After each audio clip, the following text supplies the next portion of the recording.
Ô Dieu, qui avez apporté au monde dans la solennité pascale la guérison, nous vous en supplions, continuez de répandre votre don céleste sur votre peuple, qu'il soit digne de jouir de la liberté parfaite et qu'il s'avance vers la vie éternelle. Lecture des Actes des Apôtres.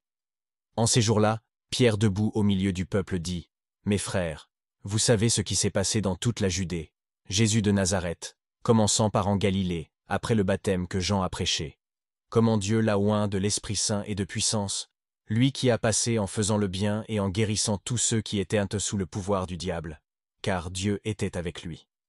Et nous sommes témoins de tout ce qu'il a fait dans le pays des Juifs et à Jérusalem, lui qu'ils ont fait mourir en le pendant au bois.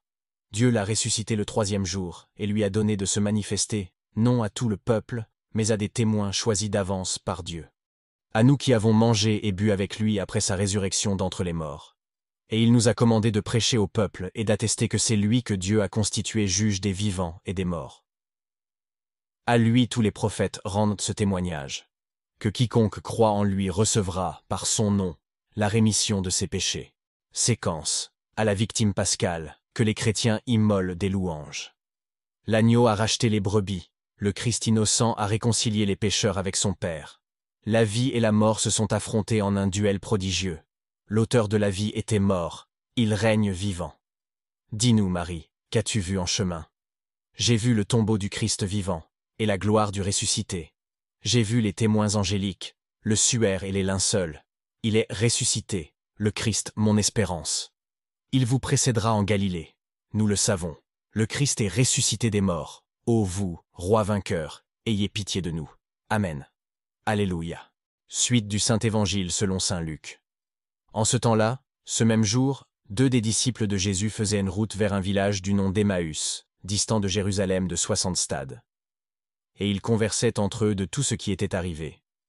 Et il advint, comme ils conversaient, et discutaient ensemble. Jésus en personne s'approcha, et il faisait route avec eux, mais leurs yeux étaient empêchés de le reconnaître.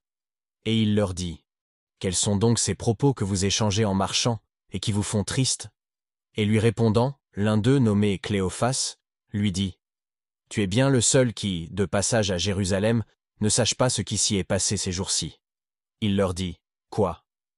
Et ils lui dirent, « Ce qui concerne Jésus de Nazareth, qui fut un prophète puissant en œuvre et en parole devant Dieu et tout le peuple. Et comment nos grands prêtres et nos chefs l'ont livré pour être condamné à mort et l'ont crucifié. Quant à nous, nous espérions que ce serait lui qui rachèterait Israël. Mais en plus de tout cela, on est au 3e jour depuis que cela s'est passé. Mais quelques femmes, des nôtres, nous ont jetés dans la stupeur. Étant allées de grand matin au sépulcre, et n'ayant pas trouvé son corps, elles sont venues dire même qu'elles avaient vu une apparition d'ange qui disait ainsi dit vivant. Quelques-uns des nôtres sont allés au tombeau, et ont trouvé les choses tout comme les femmes avaient dit, mais lui, ils ne l'ont pas vu. Et lui leur dit, ô cœur sans intelligence, l'en à croire m'a tout ce qu'ont annoncé les prophètes. Ne fallait-il pas que le Christ souffrit cela pour entrer dans sa gloire? Et commençant par Moïse et par tous les prophètes, il leur interpréta, dans toutes les Écritures, ce qui le concernait. Ils approchèrent du bourg où il se rendait, et lui feignit de se rendre plus loin. Mais ils le forcèrent, disant, « Reste avec nous, car on est au soir, et déjà le jour est sur son déclin. » Et il entra avec eux, et il advint, comme il était à table avec eux, qu'il prit le pain, le bénit et le rompit, et le leur donna. Alors leurs yeux s'ouvrirent, et ils le reconnurent, et il disparut de leur vue. Et ils se dirent l'un à l'autre, « Est-ce que notre cœur n'était pas brûlant en nous, lorsqu'il nous parlait sur le chemin, tandis qu'il nous dévoilait les Écritures? » Sur l'heure même, ils partirent, et retournèrent à Jérusalem. Et ils trouvèrent réunis les 11 et leurs compagnons, qui disaient, « Réellement le Seigneur est ressuscité, et il est apparu à Simon. » Et eux de raconter ce qui s'était passé en chemin, et comment ils l'avaient reconnu à la fraction du pain.